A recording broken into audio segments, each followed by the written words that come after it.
The 360 on Energy and Carbon, hosted by 360 Energy. On today's episode, we are joined by Adam Pesce. Adam is the president of Reunion Coffee Roasters, a Canadian family-owned specialty coffee roaster. He is on a mission to use coffee as a force for good in the world. Through his work, he has continued to foster long-standing partnerships with producers and farmers who share this commitment.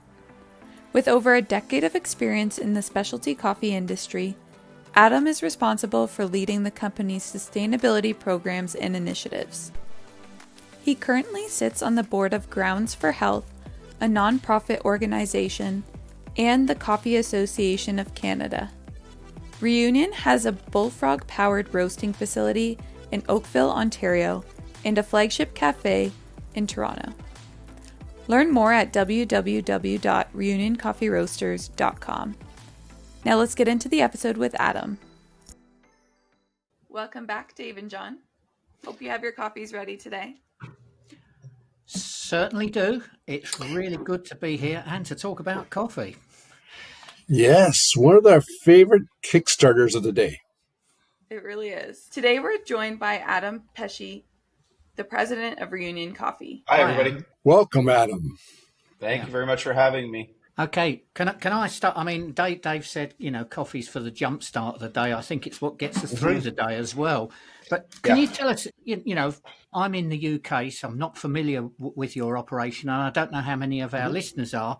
But can you tell us about Reunion Coffee? Are you wholesale, retail? Just some background to set the scene. Yeah, so we're about almost 30 years old. So it's a family business. My father has been sort of a pioneer in the specialty coffee industry going back to the late 70s. So back then, coffee was kind of just brown water. And he was among the first to sort of, so what we do is we call it specialty coffee. It's an actual classification of the quality of the coffee, but also the approach.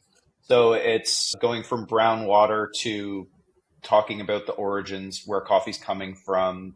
Now we can talk about the farmers, we can talk about the co-ops that are growing the coffee. But yeah, back when he started, it was brown water that came from somewhere that's not here. And he was one of the first to sort of start thinking a little bit more about quality. Sold that business in the late 80s and continued to work for Kraft, who he sold it to until 95 when he started Reunion. So yeah, we're primarily a wholesaler, a roaster. We've got one retail location, but that's kind of more just a flagship to be able to let people know who we are, in Toronto, where we're based. But primarily, we do a lot of private label business. So we're roasting for large coffee chains, restaurant groups, hotel chains, basically anyone we can. We're very agnostic about who we roast for and very thoughtful about what we're roasting. And that sounds great. Do you want to give a shout out for where you are in Toronto? Well, so I'm personally right now, I'm in Vancouver getting ready for the B Corp conference. And I know that B Corp is something we'll hopefully get into a little bit later. Yeah. Our cafe is based in Roncesvalles, which is a great high street in Toronto in the West End. And the roastery is actually based out in Oakville. So it's hard to find a good spot in downtown Toronto for a 50,000 square foot roasting facility, as you can imagine. So we're just a little bit outside the city. Yeah. Fantastic. Thank you. Adam, we hear more and more how climate change is actually impacting every industry. And I'm reading how it's also impacting the coffee as far as the growth of making the product. But yes. I know in particular, your company has been doing a lot of work on sustainability in its operations. And so I wonder if we can share with our audience in particular what actions or things that you have done regarding sustainability. And if you could talk specifically about what have you done in regards to energy usage or carbon emission reductions, if that's possible. Sure. Yeah. I mean, I'll start with where you started, which is the impacts of climate change on coffee, because it is a major problem. So part of why we've chosen this path of sustainability is from seeing the issues on the ground firsthand, going and traveling and visiting coffee farmers at origin. Origin's what we call, coffee growing countries. So, having spent quite a bit of time visiting farmers over my career and just understanding that the situation that they're in is not great. Generally speaking, coffee growing is by its very nature like an exploitive process. In a lot of ways, we're exploiting the land. A lot of people are exploited through the process. This is what I saw when I started visiting Origin, 17, 18 years ago, and was the impetus for us to sort of start on this sustainability journey. So specific to climate change, though, coffee is very at risk. We're seeing the impacts of climate change already in terms of coffee growing based on, changing weather patterns at the farming countries, particularly the rain patterns. Like coffee requires a very specific timing of the dry season and the wet season. And so what we see at Origin is this shift in those patterns of when the wet season and dry season are happening, impacting how much coffee can be grown on a particular tree and on a particular farm, the prevalence of pests and different diseases hitting those trees and, destroying the leaves on the tree so that those coffee trees can't photosynthesize. And there's all kinds of ways that it's impacting. And so you remember coffee is grown mostly in mountain ranges, right? And so, there's a very specific band of countries between the tropics that can grow coffee. And within those countries, a very specific altitude where good coffee in particular can grow. And so as there's increasing pressure on those microclimates that are, that coffee farms exist in, it's getting hotter and hotter. The extended periods of heat is obviously bad for virtually, all things that need to grow and need rain and need the shifts in the weather throughout the year. And so what we're seeing is this upward pressure. So basically coffee is going to continue to be pushed up the mountain where it gets cooler at night. And of course, as you move up the mountain, you're going to run out of real estate. And so there is a theory that's valid and obviously very concerning that within 50 years, coffee could go extinct if we don't make some serious changes in terms of climate change.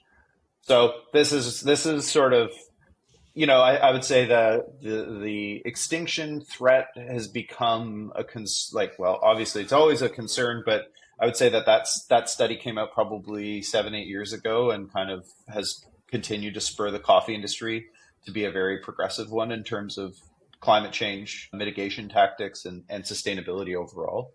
But that's the concern. And so it's a dark joke, but the joke always is like, if coffee can't make people adjust their habits to slow climate change, I don't know what can. So in terms of what we do, so climate, sustainability has just always been a passion of mine for the business. That was really something that I wanted to do, was make the business more sustainable. So seeing coffee farmers in the situations that they were in, that's helps drive this shift away from conventional coffee as much as possible and working more with certified coffee such as Rainforest Alliance, Fair Trade, organic. It's very difficult to, as a North American coffee roaster, we can't be spending 365 days of the year on coffee farms and certainly not seeing all of them. So we really count on these third-party certifiers to validate the work that they're doing and make sure that we're able to, put some weight behind the claims of what we're doing as well. We really count on them. So it started with our coffee sourcing, and then it's worked through to every aspect of our business as we just try and, be a better corporate citizen in the world. Has it impacted, or are you also looking at your energy usage in a way that's on the sustainability front? Yeah, I mean, one of the big changes we made early, I think it was 2008, was we started working with Bullfrog Power. So, I mean, coffee's an energy intensive product to make, both in terms of, natural gas consumption, obviously to use our roasters. Roasters are just big ovens with a drum. So that's always a challenge. There's some new technology that exists to sort of, we're trying to limit the amount of natural gas that we're using, but it's a tough one to get away from. So my mindset has always been towards focusing, first, let's attack the low hanging fruit, pick that low hanging fruit and make sure that we're doing all of the things we can do easily. We don't just brush over those. We make sure that those are well taken care of first. So the easiest and first thing that we did around energy usage was working with Bullfrog Power. So that goes back to 2008, and we committed to basically offset all of our energy that we're taking off the grid with clean energy through our partnership with Bullfrog. So Bullfrog Power is a great organization based in Toronto. They support renewable energy projects, primarily wind turbines, some low impact hydro, and basically they offset our energy use. So we share with them what we're using. They put that much clean energy back on the grid. So we've got a clean energy bill in terms of from that respect, and then a lot of the other work we've done in terms of energy use is just buying and maintaining our equipment, buying new equipment, really, like not utilizing the right gear is a big part of it, and not just holding on to old relics and hoping that they keep on running for us. We've really invested in our facility and our equipment to make sure that we're just mitigating our usage to the extent that we can. This is part of the problem, part of the challenge of running a business is just this idea of like where do we make the compromises? How do we make the decisions? We need to run a business. We need to, literally be the fuel of the economy as coffee roasters, but how do we do that in the most responsible way? We're not perfect. We try really hard, but we're not perfect. And so we're constantly trying to improve along the way. I think that's the secret. Is you realize, well, there's no such thing as perfection. So it's just continuous improvement all the time. So yeah, I think the mindset you have is perfect. And quite frankly, I wish more companies had the same thought process. So good on you. Well, it makes it easy when, for us, we're a family business. So we get to make these decisions without the concern of external shareholders. We take our decision-making process seriously with our stakeholders, our internal stakeholders and external. We work with our suppliers, whether they be packaging material, coffee, or, cardboard boxes. It doesn't matter. We want to be working with everybody to make ourselves more of a thoughtful and sustainable business. But it is an ongoing process. The business has evolved immensely over the last 20 years.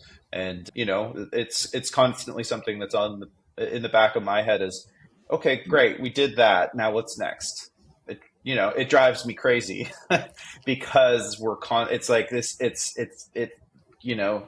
there's no resting on your laurels. And it's like, it's probably something that needs to be addressed from my perspective, from a mental health perspective, that I just can sometimes, sit back and give myself a minute to enjoy a success, but that's just not, unfortunately for me and my family, that's not the way I'm wired. So I'm constantly looking for okay, what's that next thing? How do we improve? And if we're not doing anything, it's like that, it weighs on me. So I'm trying to figure it out. But for now, we just keep driving forward.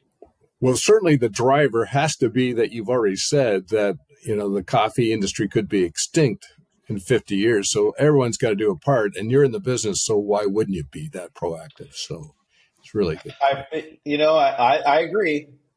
But I don't understand why everybody else doesn't, And the coffee industry is an amazing industry. It's a very progressive industry. I think a lot of it has to do with people having similar experiences to mine, which is they meet farmers. They see the situation that farmers are in. They say, well, this is untenable. And so they want to do better. And then that drives them. And because for us, it started there. It started with the farming, and then it moved on very quickly to okay, well, what about our garbage? What about our own energy? How am I putting all of this pressure on a farmer to do better when I'm not looking internally and saying how can we do everything else better? So it's a big driving force in the coffee industry, I think, is that I mean, I you can call it whatever you want. I would say it's probably guilt would be a driver, and that's fine. Whatever gets you to the dance. Sure. Thank you. Mm-hmm. Okay, Adam, you're up early in the morning because you're at the B Corp conference, and yeah, I think now we want to talk a bit about that.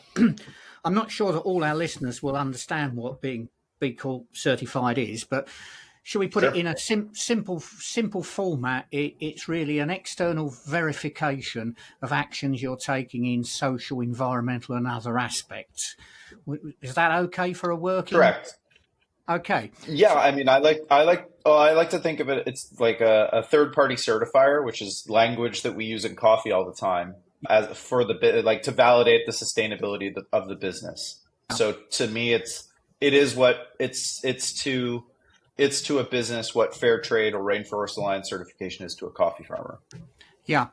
And where I wanted to go with this, you've taken the step to become certified with it, and it is quite interesting. I don't know if I should mention names, but there was a UK brewer, specialty brewer, who was B Corp certified, and because of their behaviour, they lost their B Corp certification. And I think for those that watch these things, that's a really big mistake to make. It's almost better not to have it than to have it and lose it in one way, because it's a judgment on you. So I really would like you to talk about, the decision to go for the certification and what it means for Reunion to have to go on and work with that. The decision was made in 2011, 2012. I was at a conference in Tanzania, of all places, and saw a guy talking about his company being B Corp certified. This was a guy who had a coffee importing business based in Portland. And I just thought, like, oh, this is just some hippie Portland, I don't even know what is this thing? And it spurred me on to look at it, because there was one of the big challenges that I've always had is that sustainability is not very well defined. And you can still go onto almost any business's website and see a sustainability page, and they're often a mile wide and an inch deep. They list all these things some people list, supporting a local, under 12 soccer team on their sustainability page, or they have a fair trade coffee or a line of fair trade coffees on their website. Well, that's not a sustainable sourcing plan to do just something. It's got to be a holistic approach. And so back when we started on this journey, there was nothing. There was no certification. B Corp had just started. I was, at that time not aware of it. There was no other roadmap for us to take. It was not like there was nowhere I could go on the internet and say, like, I want to make my business more sustainable. And then, a list of things pops up. That just wasn't the case back then. And so as I learned about B Corp, I, started working through the assessment, because it was free to get into the assessment. Just started looking at it and saying, like, okay, well, let's see what this is. And if this is legitimate, then great, we'll keep on, keep on working through it. And we were really early adopters. There was only, I think, one other coffee roaster in Canada that had been certified at that point, Salt Spring Coffee. And it's an amazing organization. It's, for 10 years, we've been going through recertifications, 10 plus years now. We go through consistent recertifications. Our score goes up and down over the years, but like you say, we have to maintain it. It's been a big part of the framework of how we've done better as a business. I give B Corp a lot of credit for helping drive that change. So when we first started, the first thing we did, we saw it's a 200 point assessment. You have to score 80 out of 200 on the assessment, and then go through a pretty extensive audit to prove what you're saying is true. It's not just you entered the right numbers, go ahead. It is quite a process, which is meant to weed out the bad actors. And if you score 80 out of 200, to look at it in a bit of a cynical way, there's 120 points worth of improvement that you could make. So go through the assessment. The assessment to become a B Corp becomes a sustainability gap assessment for any business that wants to do it. And you don't make improvements to score a higher score, because ultimately the score matters. But really for me, it's just been about learning and how, because of the different areas that B Corp focuses on, which is governance, environment, community, which includes your supply chain and your workers. So it was like every single one of those was like, okay, well, like our environment score was really great, but our worker score wasn't. Oh, what's that about? And then that spurred us on to make a bunch of changes in our HR processes and improve the lives of the people that work in our building, not just the ones that we're buying coffee from that live at Origin. So it's a really important process or an aspect of our sustainability plan, because it's set the stage for so much of it. And it's something we've just learned tremendously from. And you can walk away from it. I think there's been people who've done that, and that's fine, but you got to have something to back it up. And it's a much easier argument to be making that you're part of an international coalition of businesses who have a mind to do better than it is to say, like, we came up with our own sustainability program. Trust us, it's really good. That doesn't work for most consumers. And so consumers are not fully aware of B Corp. I would say it's growing. More and more products I see, the moisturizer that we use at home has a B Corp logo on it. The Cliff Bar, or like all of these different businesses that I like are just in my life. My glasses are made by a B Corp. All of these different things. It's just, we're seeing the logo a lot more pop up onto bags, and I think it's great. It's a growing movement, and it's something that I think once you're in, like we talk about it all the time, because it's, people ask me all the time, how do you do it? How do you become more sustainable? What's that process look like? And it's like, well, here's some tools to use. And it's always the B Corp assessment is where I tell people to start, because at least go into it. And if you're scoring zeros on every single question, you're not doing great quite yet. And for us, we went in and we passed through the assessment the first time we did it with relative ease. There's a lot of data collection and work to be done on it. But when we passed through that first time, it said a lot about just our general business practices and what we cared about. And we were doing everything in a very ad hoc manner. And this helped us put structure around it. But, our intention was there to be a better business. This just helped us put those guidelines around it and structure it. Can I follow up on that? Because what you say is really interesting. And part of the work I do, I am involved in third-party assurance work.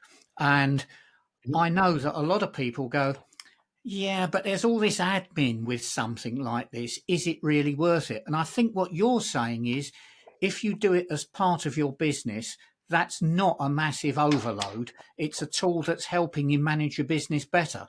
It is.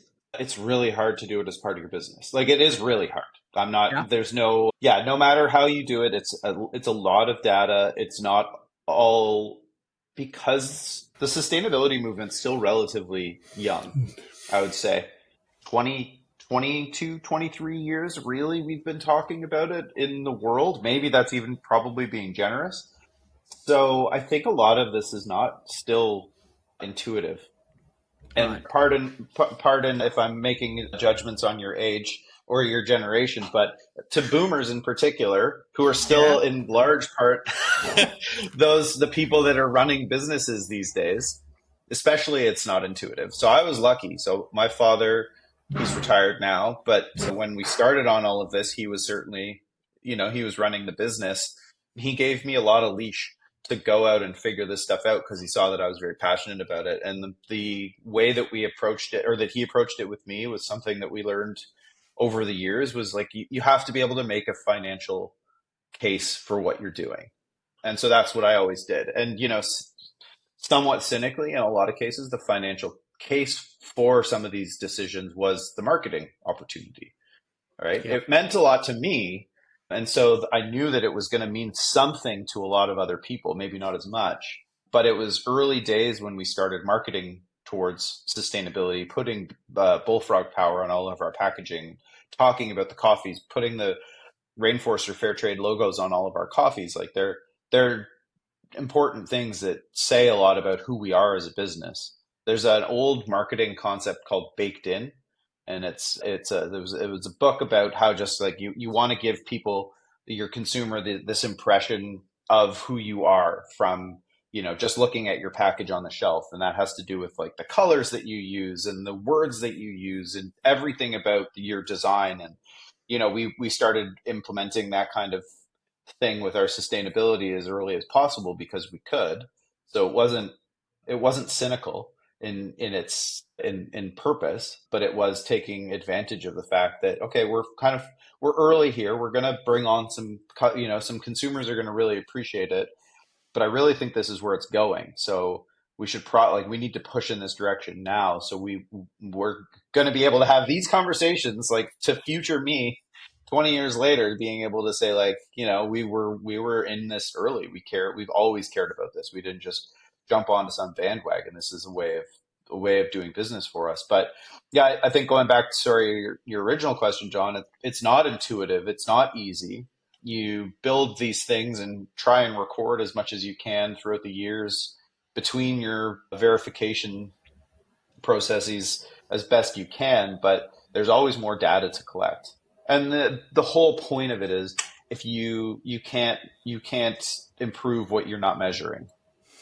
So figure out how you're doing and then improve on it. And if you don't know, then like the first steps are always the easiest ones. We don't have a green procurement policy in place. Put that in.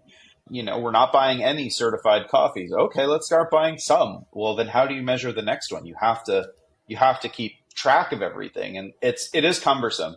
There is two ways about it. It is a cumbersome process. I've done it myself a few times. It's much easier now that we do it as a group and everybody takes responsibility for their own components, but we also have a business to run.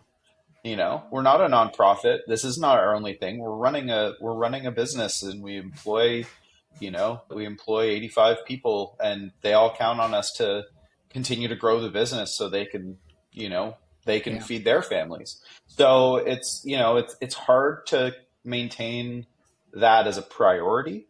And so we need to, as much as we can, make it just the way that we do business. So it's not an extra layer of thinking that everybody has to do on top of everything else. It just is built right in.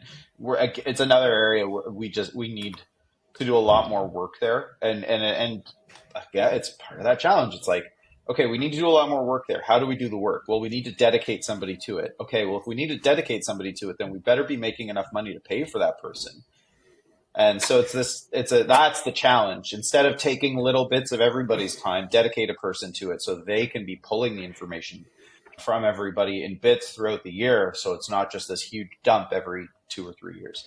So can I interject a little bit on this, Adam? Thank you. I appreciate, and you nailed it. We're boomers, but we actually know there's actually a business case. I know it's hard work. We've done this for a few years. It is hard work, and data collection reporting is absolutely essential.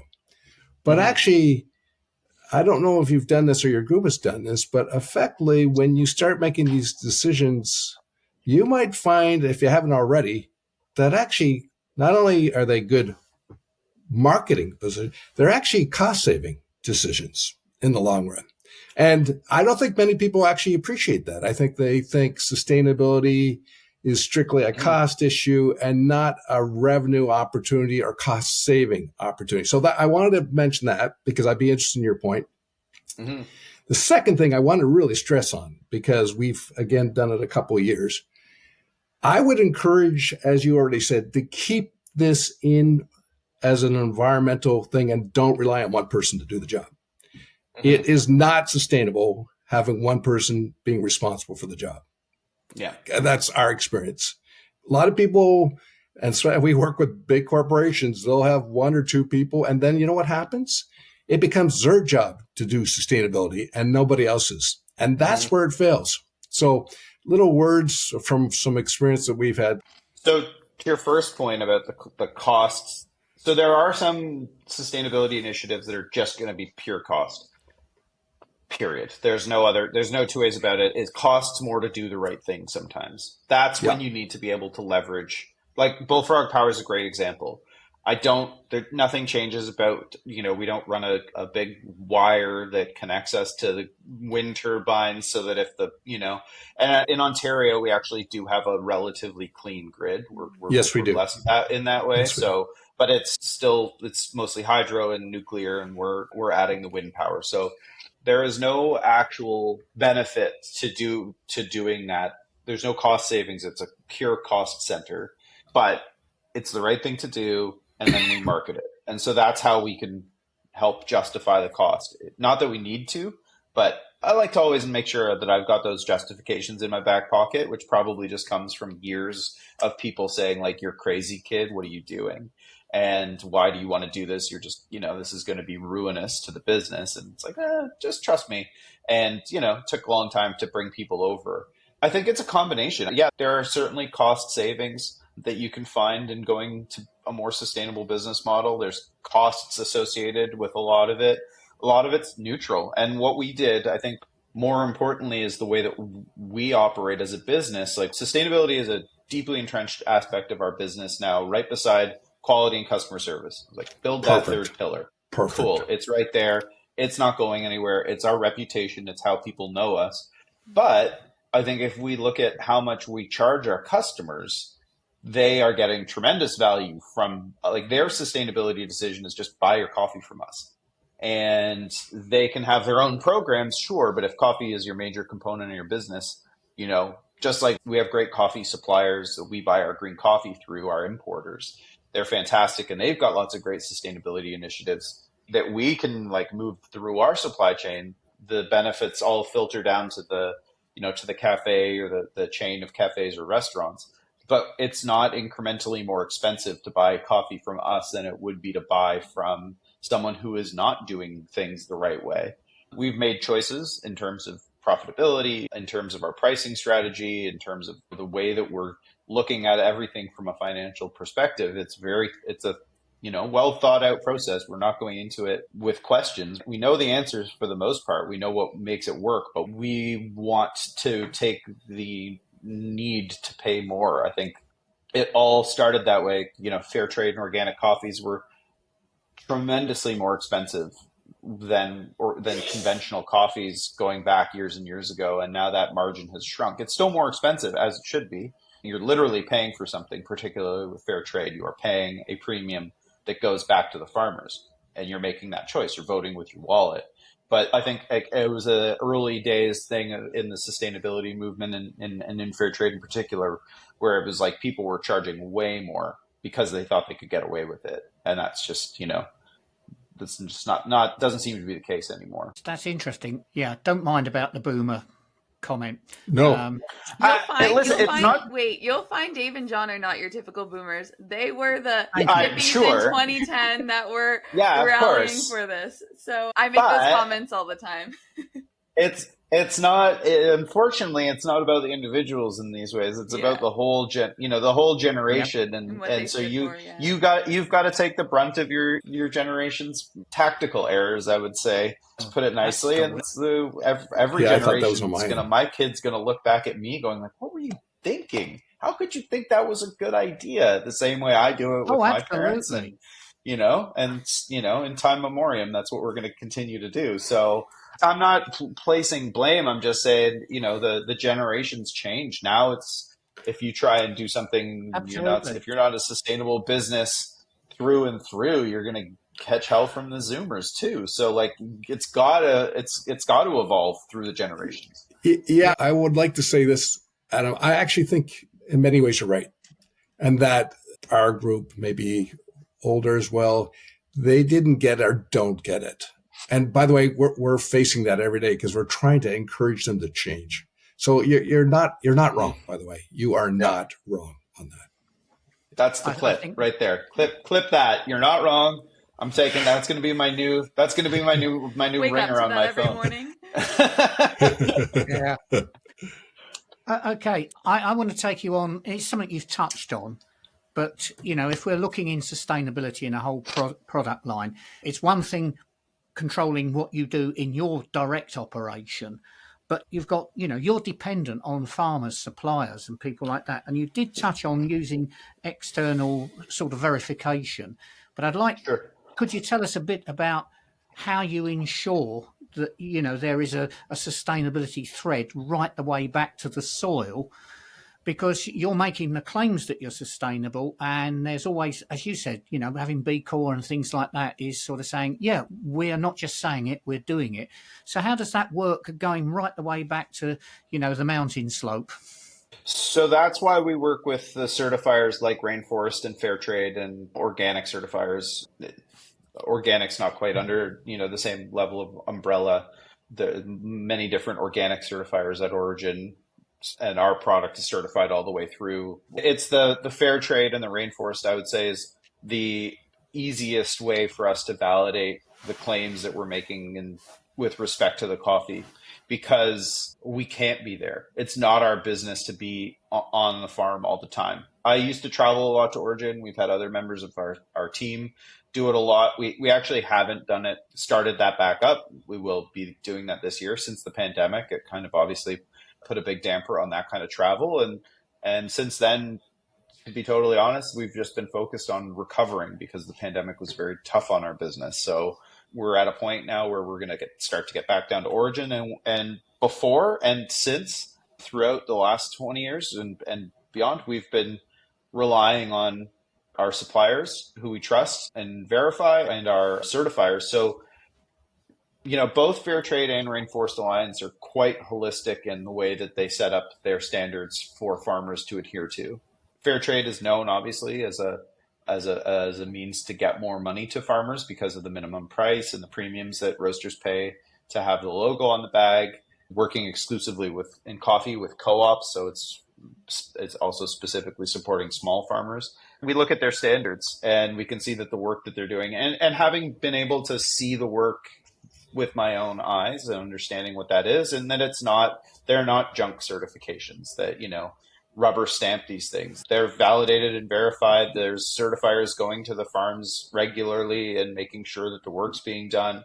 It puts a lot of pressure on the farmers, because it's a lot of work as we were just talking about with B Corp. It's the same with a farmer trying to keep their Rainforest Alliance certification. There's a lot of back end work that they have to do to make sure that they're staying up to the standards. And so that's why they get a price premium for it.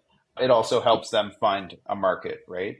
If you're just a conventional coffee farmer, there's a strong chance that your coffee is going to just be bought up by in Latin America, they call them coyotes, but a collector who's going to take all of your coffee and bring it to a mill. That mill is going to blend all the coffee from a certain area together. They're going to sell it as a type of coffee, not as like a coffee from a specific farm. And the farmer actually gets a really small component of the value chain in those instances, because they're selling it for the smallest possible price that anyone's going to sell coffee, because they're not taking on all the work. Larger farms have mills on the farms, and they can take the cherry and turn it into a raw coffee bean that I would be receiving, and then roasting and sending it into the world. But for the most part, most farmers are actually, selling their coffee way, way back in the chain. And so they don't have that there's no traceability back to the farmer for most of the coffee in the world, really. So working with certified coffees creates that level of transparency, because a lot of it is co-ops or smaller farms, but specific farms that have these certifications. And part of that, by their very nature, the certification requires a lot of paperwork. And that paperwork creates the traceability through, so we can verify the coffees we're getting meet this high level of standard from an environmental, social, and economic standpoint. It's really the only way that's plausible for us to do it. Without, again, the cost of us having a person on the ground in every country or traveling back and forth to all of these countries. There's a few small roasters that do that kind of thing.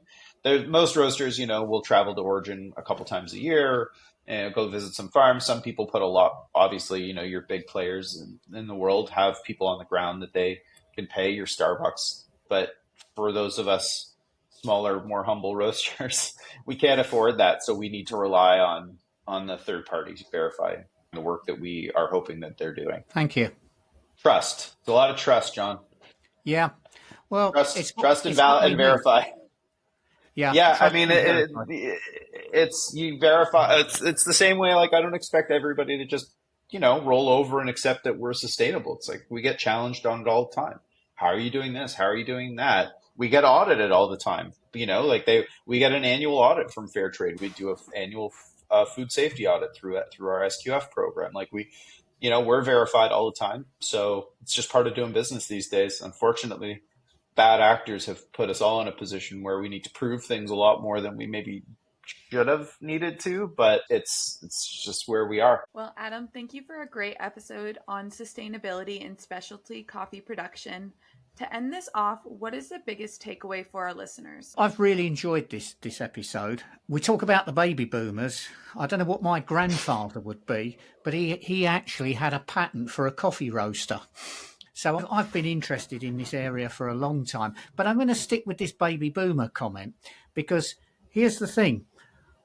You're talking about coffee extinction in 50 years. So your uneducated boomer's response is going to be, well, that's fine. Yeah. It'll see me out. It'll see me out. No, the serious comment, though, is is I think it's probably quite interesting how a very tangible threat of a loss of a resource like coffee then inspires people to make change. Dave, what's your biggest takeaway? Yeah, I got to pick up on that. And I'm also going to go to the B Corp. Actually, I did not know that coffee would be extinct in 50 years. I actually think that would be a grand motivation for society. I think like they would get that. They would understand that. We might have to put that on a tagline underneath our signatures, because I think they will. What? Like, although they might go, well, 50 years, exactly. They'll have something new. But yeah, that's very tangible.